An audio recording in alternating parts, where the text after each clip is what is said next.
You're listening to the Faith and Other Oddities podcast, brought to you by the Raven Creek Social Club, where we talk about faith and other oddities. For questions, comments, or to be part of the conversation, join us on Facebook, Twitter, and Instagram, where you can find us at Raven Creek SC. Now for your hosts, Emily Dixon and Nathan Underwood.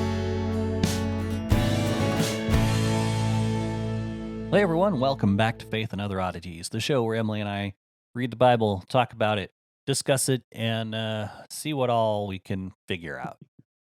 Try to make sense of it. Yeah, something like that. Yeah. Right now, I'm not making sense of much of anything. I am still exhausted from being sick. So, I don't know. Everything points to it being COVID. So, Ugh. yeah, it wasn't, I was never in any danger, but I did, as I mentioned in the last couple episodes, I spent some days on the couch just laying there feeling miserable, just fever and cough and runny nose. So my throat is still a little bit sore, but apparently, according to the doctor, I'm in the clear.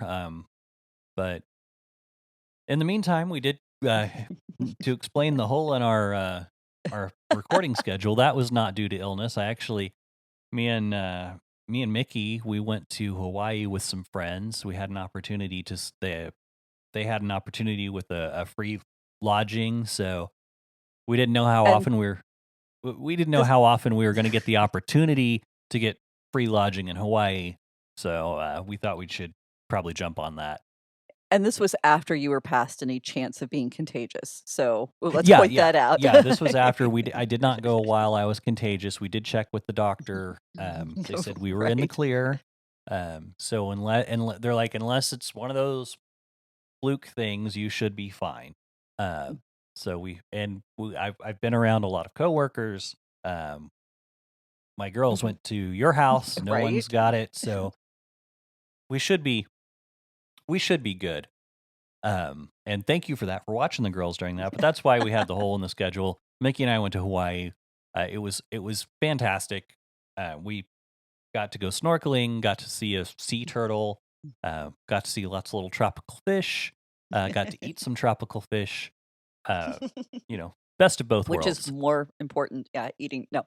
Well, it was really amazing, and Hawaii is one of those unique places where you can be on the beach and you can drive an hour and a half and be in 40-degree weather on top of a volcano. Right. It's a really weird place. It was a lot of fun, but we didn't do a ton of touristy things. We just kind of mainly went to some beaches and napped a lot. Well, all I did was feed your kids sugar and let them run wild, so they'd be lots of fun for you when you came home. So they're actually pretty good. They're really good at knowing like the venue, like right. They know how to behave at school. They know how they behave at Aunt Emmy's. They know how they behave at home. They're pretty good kids. Yeah, they would get up in the morning, run straight to the freezer, grab a popsicle, shove 4 dum-dums in their mouth at a time, and they had a blast. And so, yeah, I just made sure they didn't, do any irreparable damage. That was kind of what I did. We make sure that in our house the rules main thing are is loose. don't make yourself sick. Do what? I said the rules are real loose around here, so they get to just run. Sorry, you cut out for just. Well, Isabel will tell you that the rules at my house, as long as you're not hurting yourself or anyone else, you can do it. So that's kind of right. Yeah. But speaking of gaps in the schedule, we're trying really hard to make sure that we're staying up on our recording and doing things ahead. But I have gotten some questions from some listeners who are aware of our mother's situation. Our mother has Parkinson's, and she's hit another point in her with this disease. It's a decline. She's having problems with mobility. And so sometimes that means my weeks are really, really crazy. So I'm going to do my best to stay on top of keeping the notes drawn up and being able to record. But if there is a break in the schedule going forward, it's probably because I'm dealing with that. And so we want to be here, but when you've got situations where a loved one's health is at stake, you kind of have to sometimes put things on the back burner. So, if y'all guys want to pray for us during this time, because it's been pretty intense over the last 3 or 4 weeks, and it's particularly the last two Mhm. weeks. So, and it's probably not going to get better. Excuse the dogs. So Yeah. we are outside So, again. yeah. Well, and I'm sure that most of our audience out there, hopefully, is going to be gracious with us on that because we are we do think it's important to take care of family, Hmm. and so if we do have some gaps, thank you for your patience. We're going to try to keep that to a minimum. If we do wind up having to take an extended break, we probably will put the Patreon account into suspension, just so you're not getting charged for a show that's not happening. Right. Um, so anyway, that being said, we do have a general format. Usually about this time, we're talking about the Bible, but we just Yeah. I think that kind of concludes all of our like kind of housekeeping Housekeeping. things, and keeping everyone informed of what's going on and kind of what to expect. So hopefully, again, just be patient with us. We have no idea what the future holds any more than you do.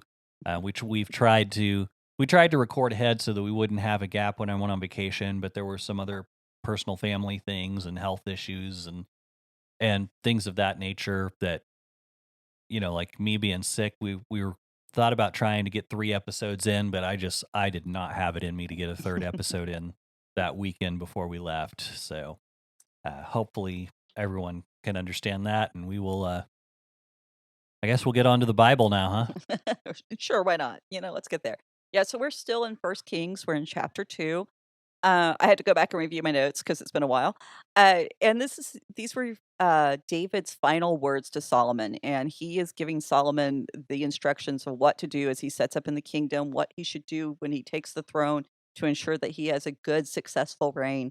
And these are some really harsh words from David, and we're going to be moving forward seeing how Solomon enacts them. And I think there's some really cool things that we don't often hear about when we're talking about David, about Solomon, about Bathsheba. So I'm was really excited to prepare this, and I hope everyone else is going to get as much out of it as I did. But we're going to pick up in verse 7. That's where we left off our last episode. And verse 7 said, this is David again talking. He says, "But deal loyally with the sons of Barzillai, the Gileadite, and let them be among those who eat at your table. For such loyalty they met me when I fled from Absalom, your brother." Now, this David's referring back to the events of 2 Samuel 17:27 through 29. And Barzillai heard that David was on the run from Absalom. He had this group of people with him, and Barzillai comes out with food and drink and beds and animals. I mean, he makes sure that the travelers are going to be nourished, they can sustain this journey, and he really provides for David in a very desperate time of need. And then in 2 Samuel 19:31 through 40, when David's returning to Jerusalem after Absalom has been defeated, he returns and escorts David back into the city. Now, at this point, David had offered to bring Barzillai into his royal courts and to actually be a part of the uh, what am I trying to say? The meals and showing Barzillai that honor.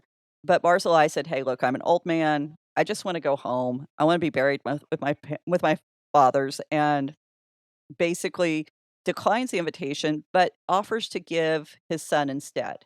And so it seems that David did fulfill this promise. He took Barzillai's son into his home, and now Solomon is expected to continue this tradition.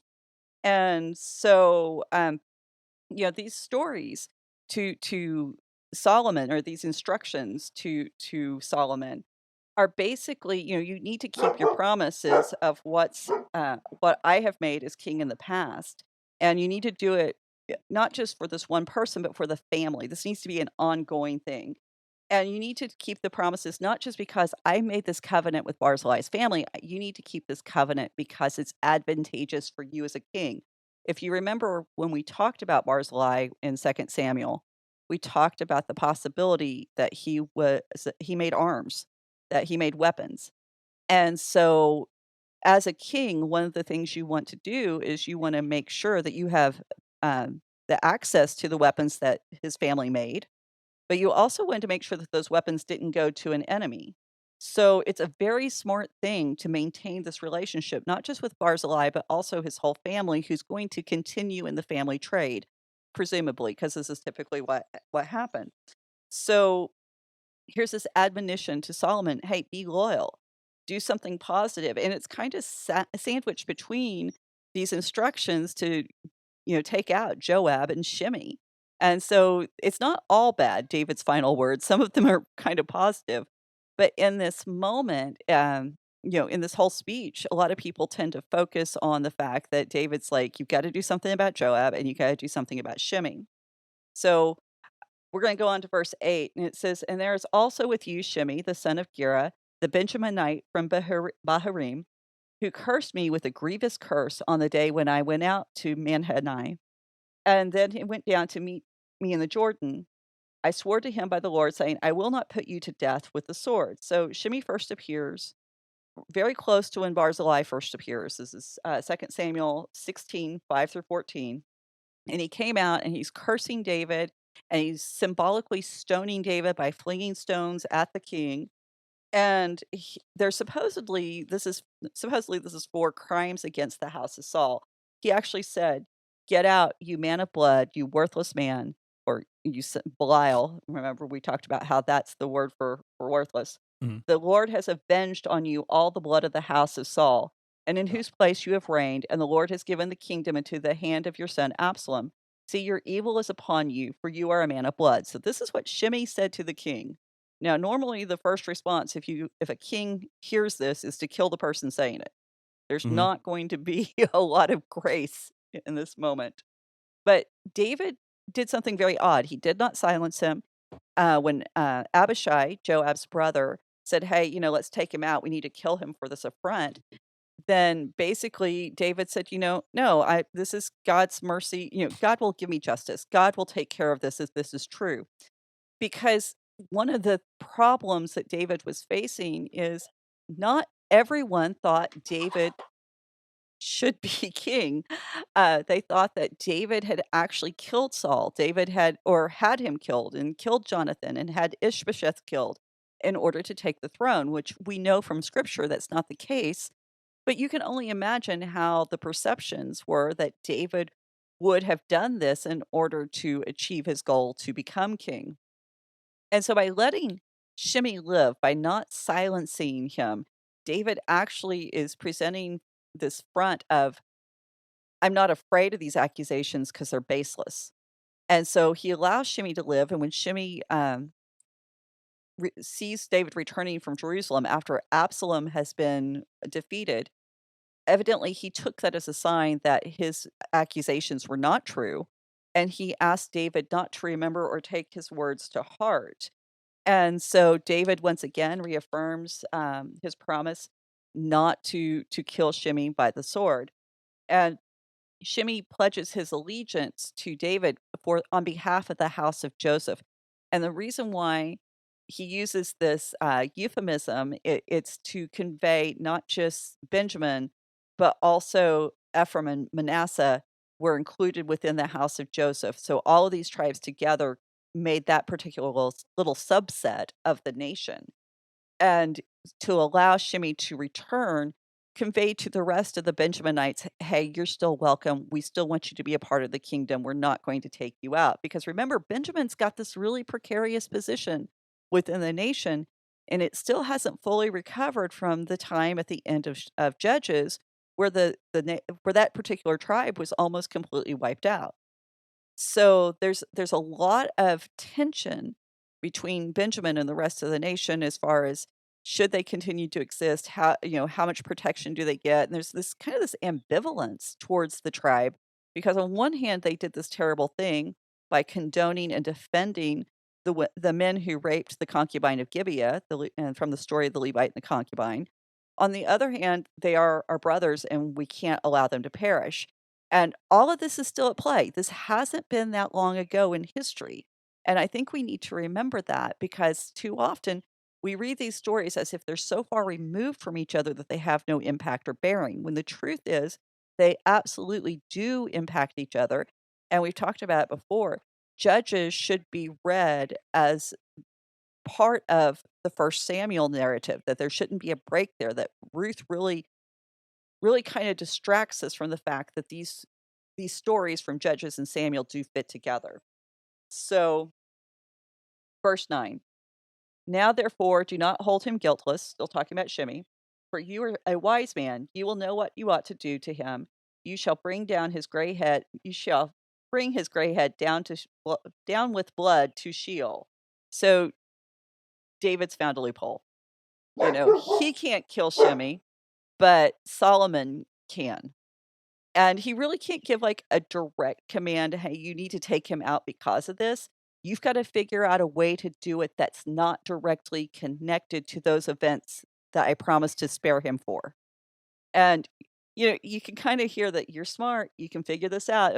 And David Silver, the one of the rabbis at Drisha, he's like, this is like the scene from The Godfather, where it's like, the Godfather tells his successor, you can take out this guy without saying you can take out this guy or you need to take him out.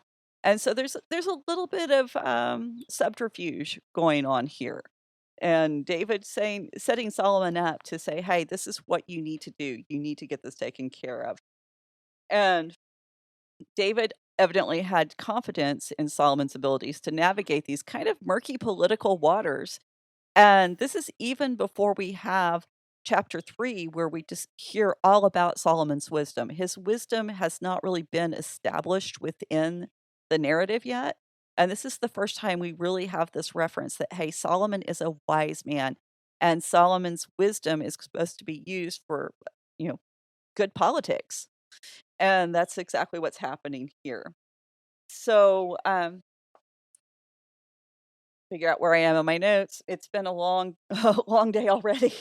But the uh, the thing about Shimei, one of the reasons why he needs to be silenced or he needs to be taken care of, is he was David's biggest. What's the word I'm looking for? He was the loudest voice protesting David's reign. I mean, this is the only guy who was willing to actually confront David head on and say, "You did something awful. You killed Saul's house." And Mhm. so, by taking care of him, quote unquote, basically Solomon would be sending a message that support for Saul's house is no longer tolerated. Saul is not one of the kings. He's not going to be, his supporters are not going to have any hope of ever reestablishing Saul's throne. You're either on the side of David or you're not part of the nation now. So you need to realize there's consequences for treasonous talks, and that includes supporting the house of Saul.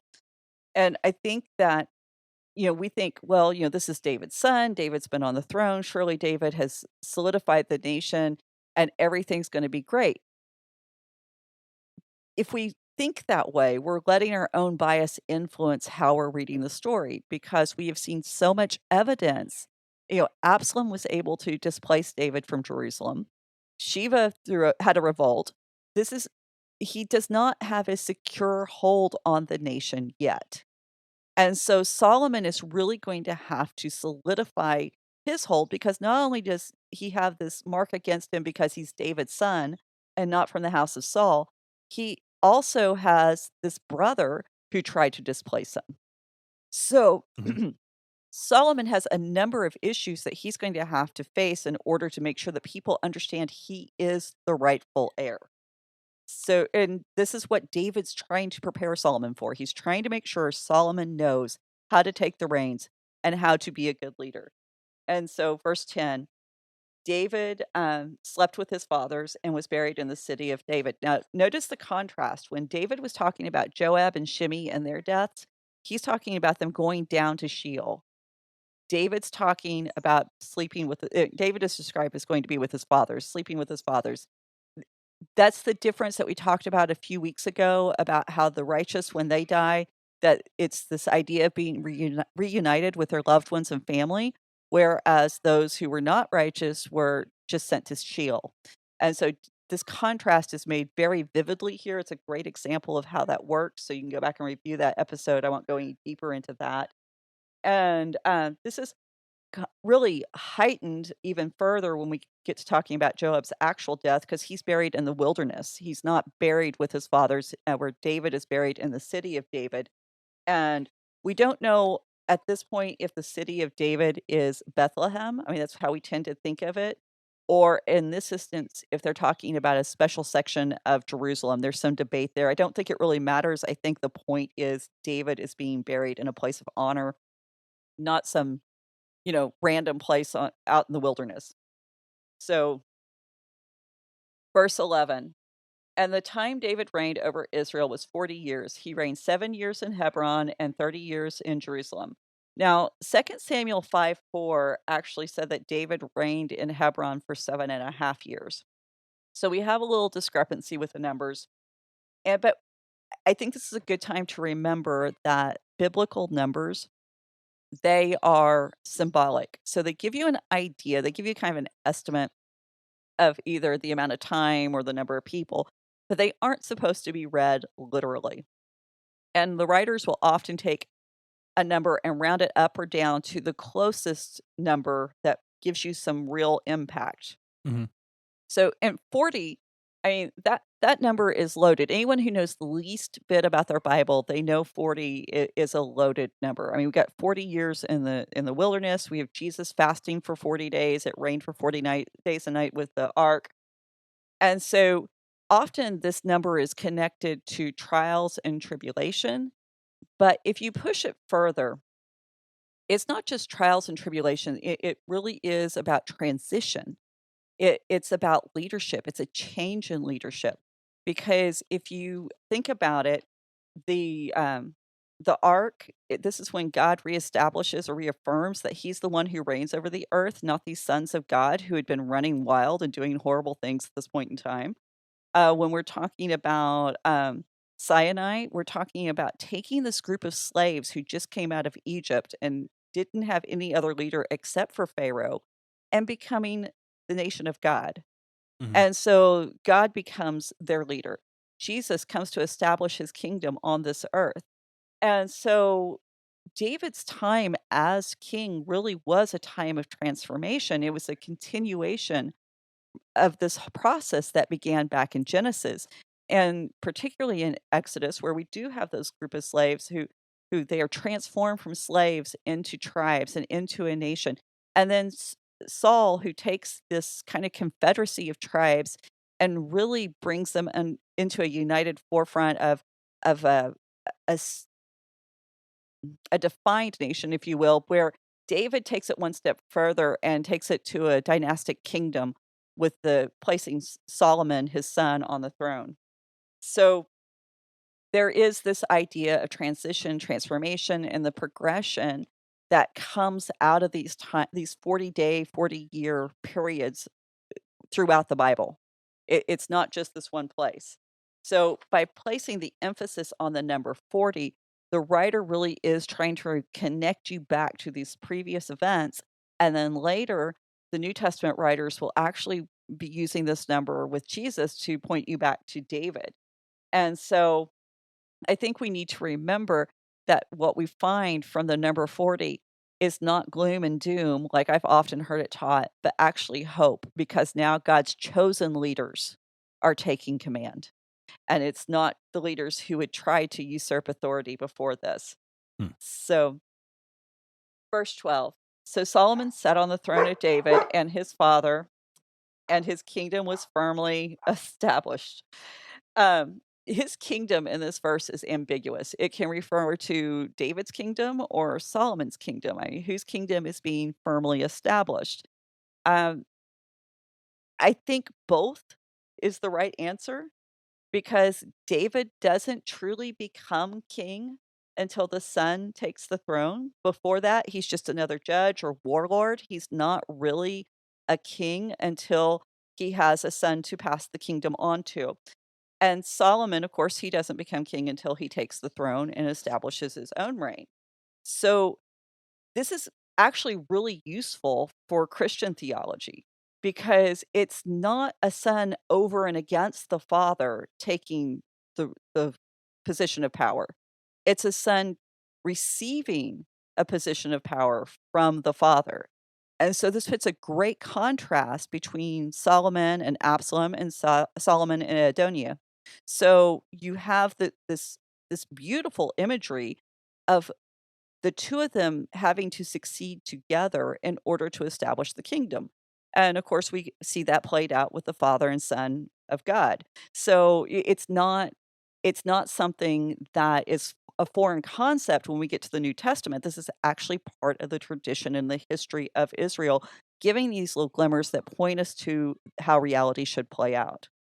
And I love these little insights that you begin to get in these Testament and Old Testament or Hebrew Scripture stories, because they do teach us that God has been painting this picture since the beginning of time, Mhm, mhm. that nobody should be taken by surprise when Jesus steps onto the scene and says, "This is how it works," because this is the way it's always worked. Right, So right. Something I wanna point out too, and this is probably something you did not plan on, but I know we're talking about, once we get done with Kings, possibly moving on to the Gospels.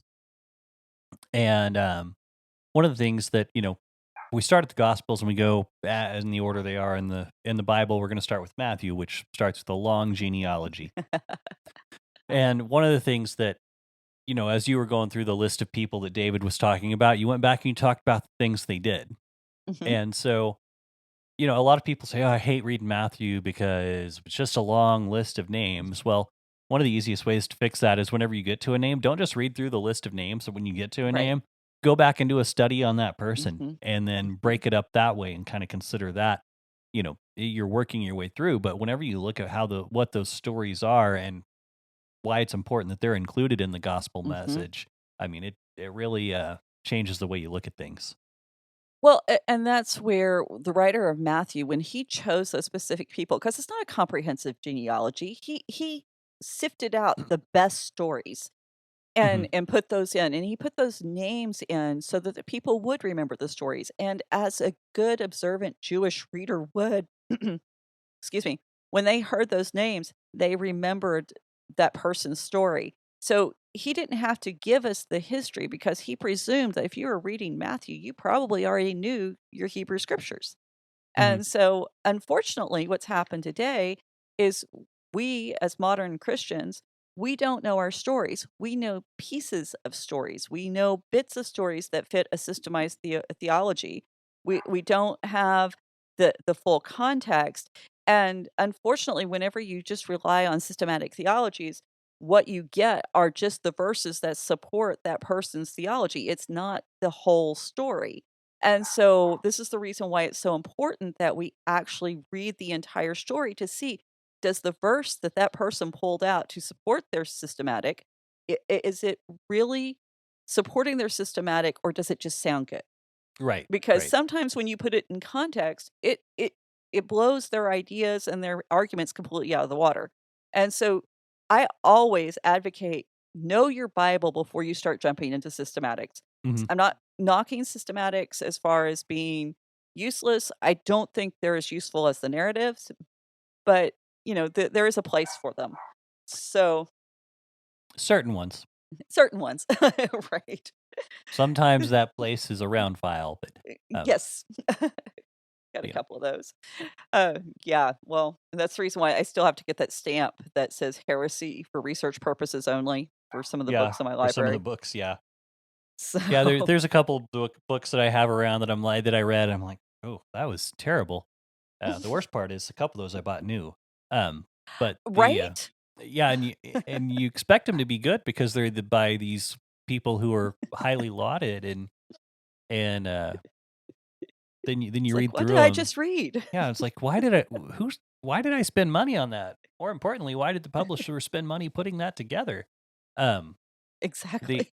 so there's actually, it was so funny because this is actually one of the stories. So I was trying to do some research on worship, and I bought this book by a highly acclaimed teacher, and I was talking to the pastor at the church I was at the time and telling him that I read it, and he's like, "Well, what'd you think of the book?" And I said, "I was kind of disappointed."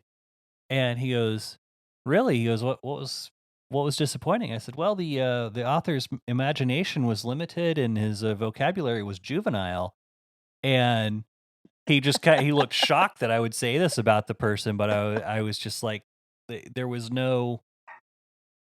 almost Mhm. no creativity. There was nothing new in the book, and some of the stuff was actually kind of almost counter biblical. But that's Yeah, yeah. So I'll let you wonder who that is. I'm not going to go firing shots at anybody at the moment. I know. But Well, anyway, I know you know, but the general audience.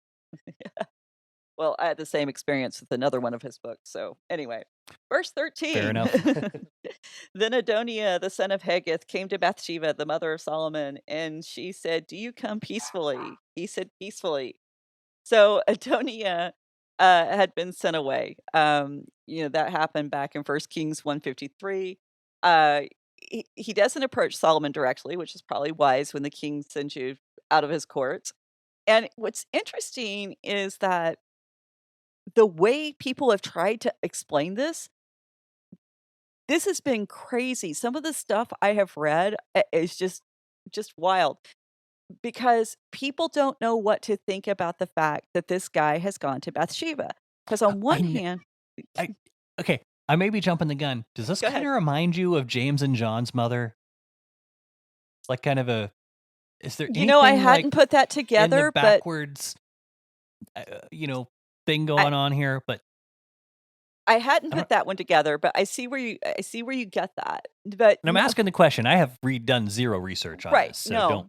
don't go like, oh yeah, don't go build a systematic on that. No, no. But well, what causes people problems is okay. Number one, there's this idea that women in the Old Testament didn't have any kind of power or authority. Okay, that's a load of bunk. Um, they do.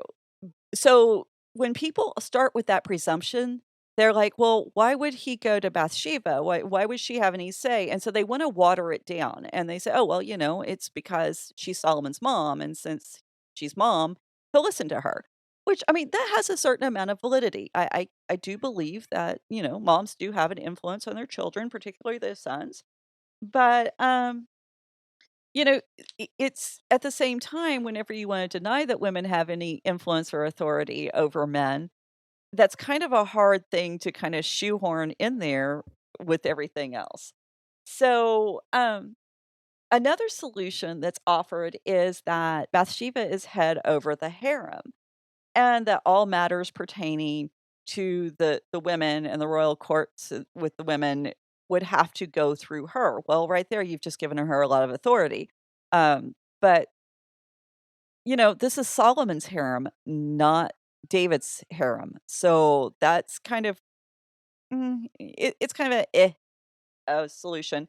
The third solution is that Adonia believed that she would be unaware of the political ramifications of what he was asking, and so she would be more inclined to give him what he requested. And the problem with that is I don't see Bathsheba as being clueless or naive. I mean, when Nathan went to her and said, "Hey, if Adonia takes the throne, you and Solomon are in danger," she went in and played her part with David flawlessly. This is not a woman who has no clue. This is not a woman who's easily duped. And she knew that Adonia posed a threat. She understood this from the get-go. And so I don't think that we can say she was just being used because she was simple. I don't get that read from Bathsheba. I could be wrong. But I also think it's interesting that when he approaches her, she has to give him permission. She questions, "Are you here peacefully?" And when he says peacefully, then he says, "I have something to say to you." And she says, "Speak." She has to give him permission to speak in her presence. I, that's huge. And then um, he says, "You know that the kingdom was mine, and that all of Israel fully expected me to reign. However, the kingdom has turned about and become my brother's, for it was his from the Lord. And now I have one request to make of you. Do not refuse me." She said, "Speak." once again, she has to give him permission. And, how often do we miss that?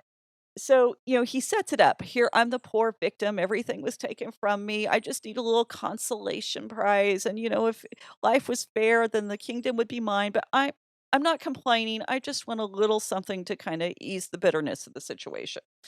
He's trying to play on her sympathies. I'll give him Mhm. that. Mhm. So, verse 17, he says, "Please ask King Solomon. He will not refuse you to give me Abishag the Shunammite as my wife." So, Adonia makes a very interesting observation here. Solomon will not refuse Bathsheba, knowing full well that his request is tantamount to treason. Sure. Now, Abishag we got to remember she wasn't David's wife. He never had sex with her. A marriage was never consummated. There was no ceremony. She was just a bed warmer. However, her intimate relationship with the king really makes her a powerful symbol. That's not diminished any at all. And, Adonia's already made one grab for power, and so there's the only reason you can think of him for making this request is that he's going to make another grab for power, and that's exactly we're gonna find out Solomon sees it that way. But it's very reminiscent of Absalom with the 10 concubines on the roof, where he makes this big political statement through violence to women. Look, I can take my father's place here, so I can take my father's place on the throne. And so we're really being reminded that Adonia is basically a more cowardly version of Absalom. Mhm. So but Bathsheba, I mean, she shows herself as being very shrewd. She doesn't comment on his, request. She doesn't attempt to, deter him. She says, "Very well, I'll speak for you to the king." Notice there the words, "I will speak for you to the king." Not my son, not your brother, the king. And she's basically saying that he's going to respond as his office and title requires him to respond. So, verse 19, Bathsheba went to King Solomon to speak to him on behalf of Adonia, and the king rose to meet her and bowed to her. And then he sat on his throne and had a seat brought in for the king's mother, and she sat on his right. He rises. Kings do not rise in the presence of their subjects, even family members. He bows to her. The word here is often used in the connotation of worship. I don't think he's worshiping Bathsheba. It doesn't always mean worship, but that's how profound this honor is that he extends to his mother. Mhm. And he has a seat brought to her. Now, the Septuagint has a huge problem with the fact that he would bow to a woman, that he would bow to any woman, even his mother. Um, so it doesn't say that he bows to her, it says that he kisses her. They actually changed that there because they don't want to diminish his grandeur. But the Masoretic clearly says that he bows. Hmm. Now, notice where he places her. I wanna read a quote here from Simon J. DeVries. He wrote the word commentary. It says, "A common custom throughout the ancient world was to make this a place of honor, that place at the right, and delegated authority." Note, honor and delegated authority. And he goes on, "Hence to speak of Christ at the right hand of the Father should never be read literally, for it simply means enjoying the position of chief delegated authority." Solomon literally puts his mother in the same position God puts Jesus. Mhm. Let that sink in. So, uh, and this is the beginning of an ongoing custom. All of the king's mothers, well, not all, there's a few exceptions, but most of the king's mothers in the Davidic monarchy are named alongside their sons whenever the son takes the throne. And the queen mother, the Gibora, if you that word sounds familiar, it's because it's the same root as Gibborim, the mighty men. The Gibora were the ones who sat next to the king. They would advise the king and they would intercede for the people to the king. This was her position. So this began this tradition that only happened within the Davidic monarchy, not the other monarchies when they split off. Hmm. And right? So this is also where a lot of our teachings about our ideas on Mary, particularly when we start talking about Catholic ideas. I mean, we're Protestant, and so we didn't grow up with any kind of real teaching on Mary. She was just, somebody who gave birth to a baby. Yay, Mary, go. I mean, she just not very highly esteemed. She wasn't disrespected, but she was downplayed. I actually listened to a podcast this morning with Carmen Imes. She was a guest on Alabaster Jar, which absolutely fabulous series of podcast on women in the Bible. Uh, I agree with, I think it was one of the commenters said they're too short. They are too short. They need to be longer. But she talked about how sometimes Protestants, we want to be so careful not to be Catholic that we downplay Mary too much. But, you know, this has huge implications for how we should view Mary. If this is a foreshadowing or a type of what's going to happen with Jesus, we need to factor this in. This story needs to play a part in how we view Mary and by extension all women, because Adonia did believe that Bathsheba would be a successful intercessor for him. And we do know that, like Jesus' very first miracle, the wedding at Canaan, it's Mary who intercedes on behalf of the host. And Jesus does not refuse her. He listens to her. And so we have that connection. And I don't want to get too deep into the theology of Mary because that is a New Testament topic, but I think we need to acknowledge and recognize that it does begin here. There is a biblical basis. It's not just because she had Jesus. I mean, that's huge. I don't want to sound like I'm dismissing that. But there's more to the story than what we might have been taught. And so when we get to the Gospels, we will definitely be looking at some of these. Um, One of the reasons it's that historians think that the Queen Mother is such an influential figure is, particularly with Solomon, we see this very easily. There's a multitude of wives. There's so many women who, quote unquote, could be queen, but there's only one queen mother. Sorry, Mhm. one mother. So by saying she's going to rule as what we would consider to be the queen position, now there doesn't have to be the infighting in the harem, there doesn't have to be a selection from among the wives, and we find in other historical accounts that that can be a real problem, and so this kind of erases that, debate. Now, what comes next is really kind of a source of debate too. This whole section is, like, scholars don't know what to do with it, and I love it. I love the fact that they're scratching their heads and it bothers them so much. Verse 19, it says, "Then she said, I have one small request to make of you. Do not refuse me." And the king said, "Make your request, my mother, for I will not refuse you." Now, Bathsheba sets this up using the exact same words that Adonia used to appeal to her. She parrots it right back. Now, unlike Bathsheba, Solomon, without even hearing, says, "Absolutely, I'll do it." And so people think that maybe she might have been setting him up.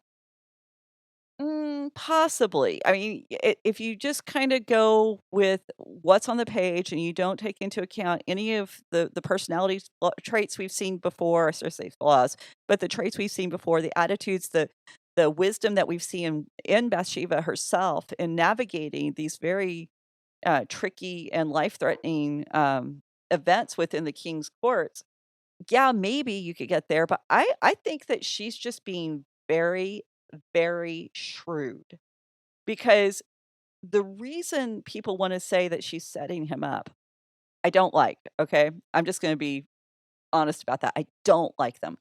They say that, number 1, she was jealous of Abishag, that she just wanted her gone, didn't want her in her house. She didn't want her anywhere around because Abishag had displaced her. Well, that's not true. David never married her. Yes, she was warming David's bed, but that was what his counselors did, and there seemed to be no indication that David had any sexual interest in her at all. Um, Others say that she was just completely unaware of the political ramifications. This woman had spent her life staying alive through political intrigue. And that's how she enters the story. You can't tell me she's unaware. She's been part of this system that is the royal courts. I don't buy that she's unaware. I think she's deliberately provoking Solomon by repeating, um, Adonia's words. And I think she deliberately chose to mirror his words for the express purpose of demonstrating the intent and how brazen Adonia was with her. And I'm gonna support that. Let me show you why. So verse 21, she said, "Let Abishag the Shunammite be given to Adonia, your brother, as wife." Verse 22, King Solomon answered his mother, "And why do you ask for Abishag the Shunammite for Adonia? Ask for him the kingdom also, for he is my older brother, and on his side are Abathar the priest and Joab the son of Zeruiah." So she asked, and Solomon tells her that not only is her request offensive, he tells her why. He outlines this larger plot. And he says, "Okay, here's the advantages my brother already has over me. He's older and people expect him to inherit.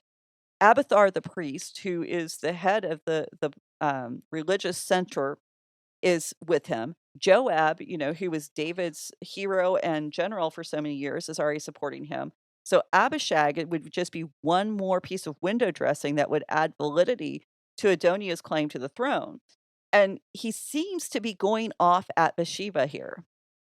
But I don't think that's the case, because when you get to verse 23, this is what he says. Then King Solomon swore by the Lord, saying, "God, do so to me and more also, if this word does not cost Adonia his life." Notice who he attributes the words to. Not Bathsheba, but to Adonia. He knows this is what Adonia has said to her.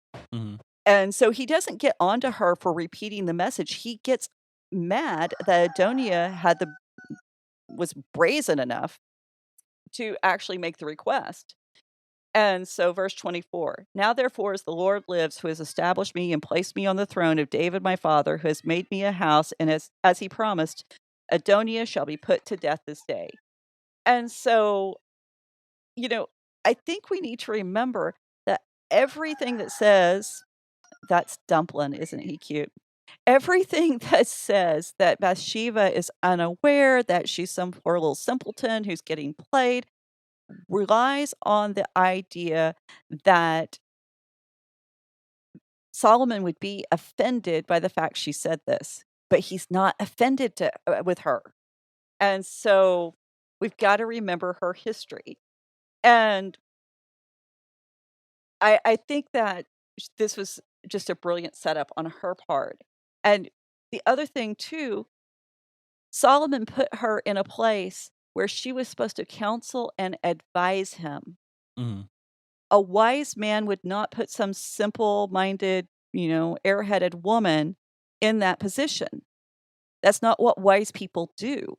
So it would not only have to go against what we know of Bathsheba, it would also have to go against what we know of Solomon, what the Bible clearly states of Solomon.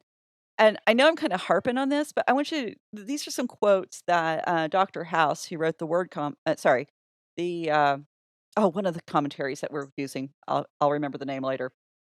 He quoted these. This is why I'm just I think this is important that we recognize her story. R.N. Wybray writes that she's a good-natured, rather stupid woman who was natural prey to both more passionate and cleverer men. C.F. Keel wrote that the implications of Adonia's request escaped her. J.A. Montgomery claims she had a womanly interest in the love affair.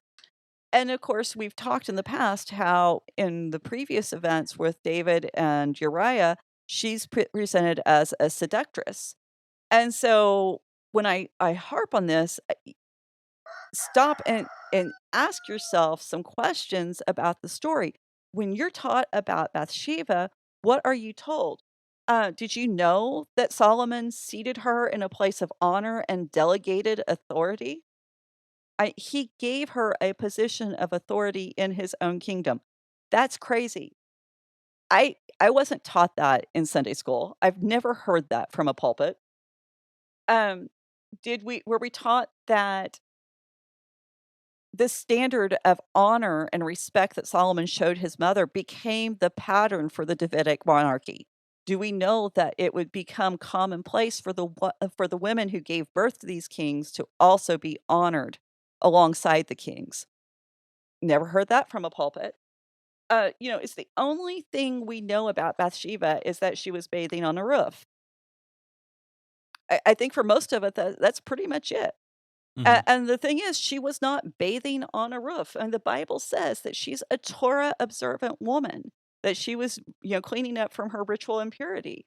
And so I think that Bathsheba's story is really an excellent example of what we do to women in the Bible. We either add to their story, like, oh, she's on the roof when she wasn't, or we detract or ignore the parts that don't fit with our narrative that we have in our head, our bias, by Hmm. ignoring the fact that she was given a position of authority. The king himself gave her authority. And so when we use women as a plot device and we stop seeing them as people, people with value who are created in the image of God, we miss so much of the story and what's happening in the Bible. And and we do this. I mean, when we talk about the non-existent, totally fictitious, made-up curse of Eve, we do this.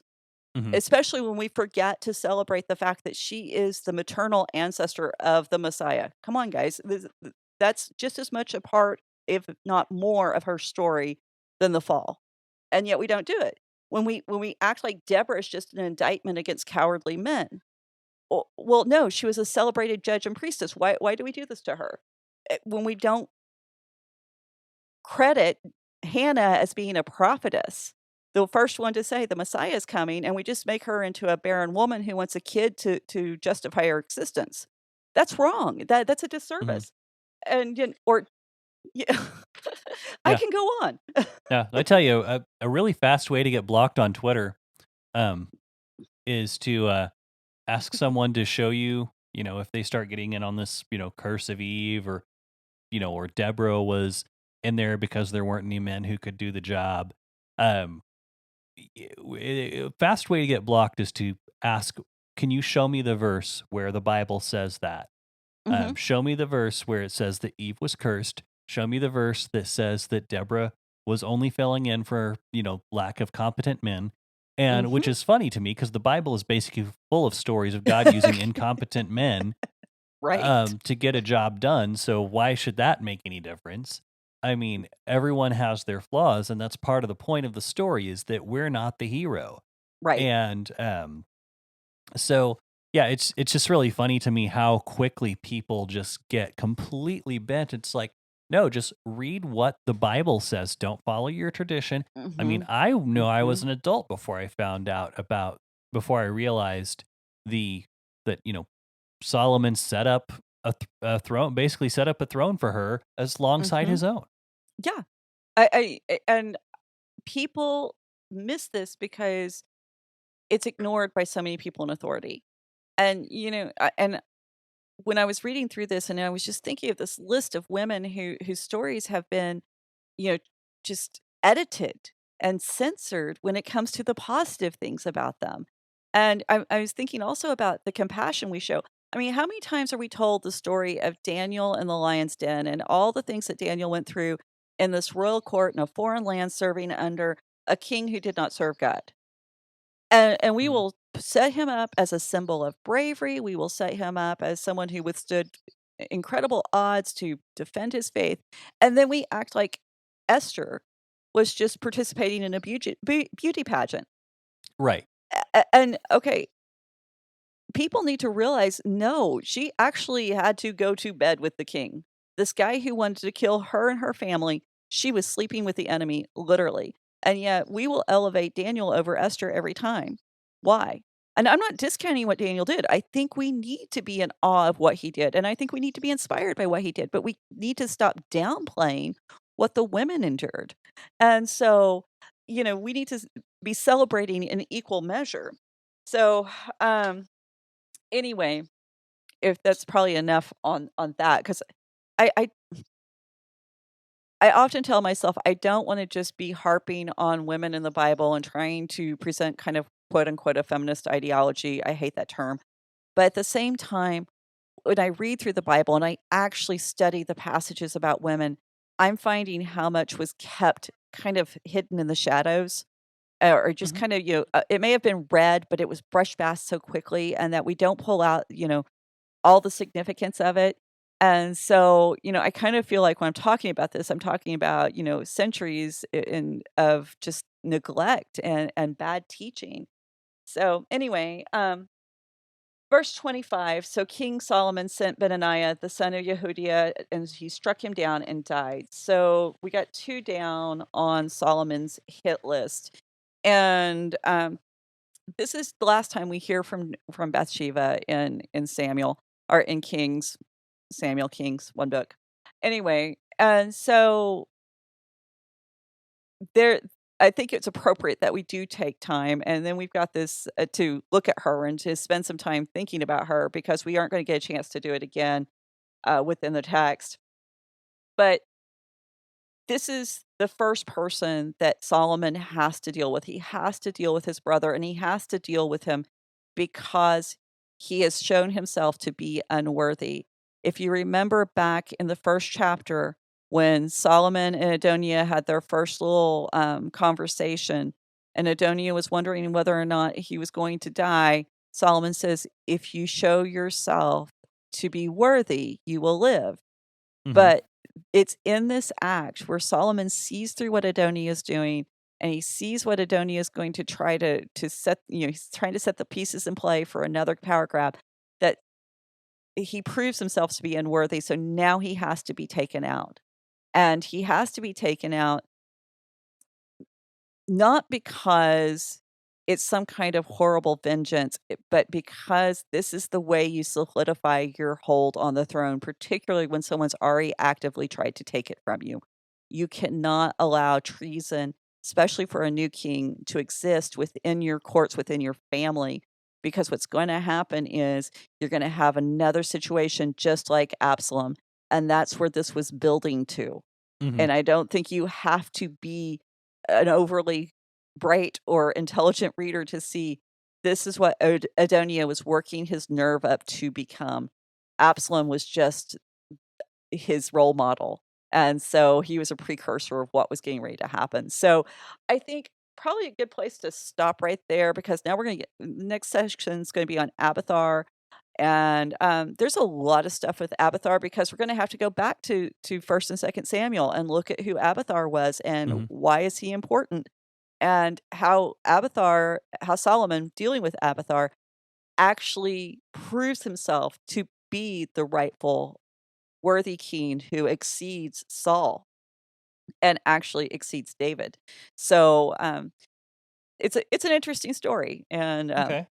yeah, there's a Well, lot of stuff in here that oh, I'm just like, I'm sure. Yeah, I'm just sitting here wondering as you're going through this too. It's like I'm wondering how far we'd have to look before we found some kind of sermon that said that Adoniah only died because Solomon listened s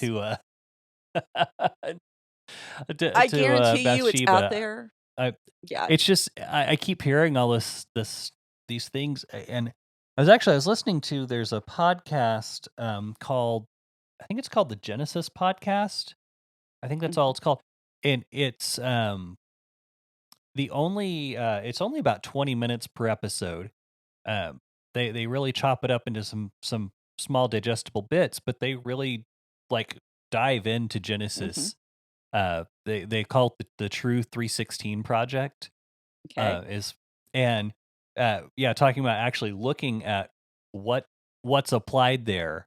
When because we often talk about there's the whole bit of the curse of Eve, and how if you look, the word curse is never applied to the man or the woman. They say right, cursed is the earth because of you, and because of this curse on the earth, um, then there is there's consequences for each of you. And so I find that I found it very interesting, because and I had another thought about that, and I wish I could remember what it was, but well, I'll maybe I'll share next time. But I'll it's add a little. I would say I was just gonna say it's very irritating to me whenever people want to vilify people, because one Mhm, of the things that they were talking about was, you know because of God says to Adam, because of what you have done, the earth has been cursed. Not Eve. Not what Eve did. Hmm. And we really have to look at that because, and that's the other thing. I mean, I can't tell you how many people have said things like, well, Eve was off by herself doing another thing and walked out from under the covering of her husband. No, it says he was right there Right with there them, with her. and Yeah. he didn't stop her. I mean, think about this. Adam Hmm. was willing to sacrifice her to find out what happened when the fruit was eaten. Hmm. God Yeah. said you're going to die, and he's like, "No, well, we'll see if this fruit will actually kill a person. I'll let her eat it first." I mean, Yeah. think about that. That's terrible. Anyway, Hmm. what were you going to say? Well, I no, kept I was cutting you going to off. say, no, I was going to say the other thing in God's pronouncement there, Eve is the only named active player in the whole scenario to help bring salvation to the earth. Not Hmm. Adam, not Hmm. the serpent, not the earth, only Eve. Now, think about that for a minute. She's the only one who God says, "Hey, you get to be a part of this." Hmm. Hmm. And how many times we bypass that? And so I just this is what bothers me. It's like if we're going to teach one side of the story, and I'm not saying don't teach that Eve ate of the fruit. Absolutely, that's the truth. That's in the Bible. That needs to be taught. Hmm. But let's give the whole story. Let's stop picking out the parts that support this narrative. And so often the narrative is it's the woman's fault. The only reason we're in this mess is because Eve had to eat that piece of fruit. How many times have I heard that? If Hmm. Eve would have just listened, if Eve, no. And I loved, okay, another plug for Carmen here. Carmen Imes, Alabaster Jar. One of the episodes this morning, there's two of them that I listened to. I can't remember which one. She actually makes the statement that when Paul is talking about Eve being deceived, that the problem was Eve didn't get the information firsthand. And so Paul is actually admonishing people that women need to be taught and trained so they won't be deceived. And that's what the point he's trying to make there. Not that, oh, women are just easily deceived. It's like, no, you keep women from being deceived by actually faithfully teaching them the correct word of God Hmm. so that they can stand firm. And I paraphrased and I added to, but that's kind of the gist of what she was saying. So I think it's worthwhile to look those episodes up. They're not affiliated with us in any way, but really, really good episodes. They're 23 minutes long, and they're working through various issues and various women within the Bible. And I can't wait to hear the rest. So Yeah, yeah. I'll be glad to take a look at those. I'll throw those in my list. So anyway, and I'll send you the information on the Genesis podcast because that's been some very good information as well. So anyway, everyone out there, thanks for joining us. If you liked being part of this, come back next week. Hit us up on Patreon if you want to support us, where you can get some bonus items for just a small donation. And then if you don't want to do that, give us a review, give us a like, give us a share. Those things help us out more than anything. Mainly, our biggest goal is to just get information out there in the hands and minds of believers, so that you can know what the Bible actually says, and so you're not falling into any of these stupid traps that people set out there that have become so flippin' popular in Christian pop culture. And before you we need a go off nap. on I do need a nap. Before we go off on another tangent, um, yeah, we really do. That's our goal, is to get the word out. So, give us a like, give us a share, give us a review. Those things all help people find us. And more importantly, the biblical information that we are doing our best to represent. And if you want to be part of the conversation, Raven Creek SC is the social media handle. You can find us on just about any place. RavenCreekSC.com is the website where you can find show notes to this show and other shows that we've got going on that we host. But other than that, I think that kind of wraps us for the week, and we'll see you next time. Thanks. Bye. Bye. You've been listening to the Faith and Other Oddities podcast, a Raven Creek Social Club production. Don't forget to follow us on Facebook, Twitter, and Instagram. If you like what you've heard, please write us a review on iTunes or consider supporting us on patreon.com/RavenCreekSC. As always, thank you for listening, and don't forget to join us next week.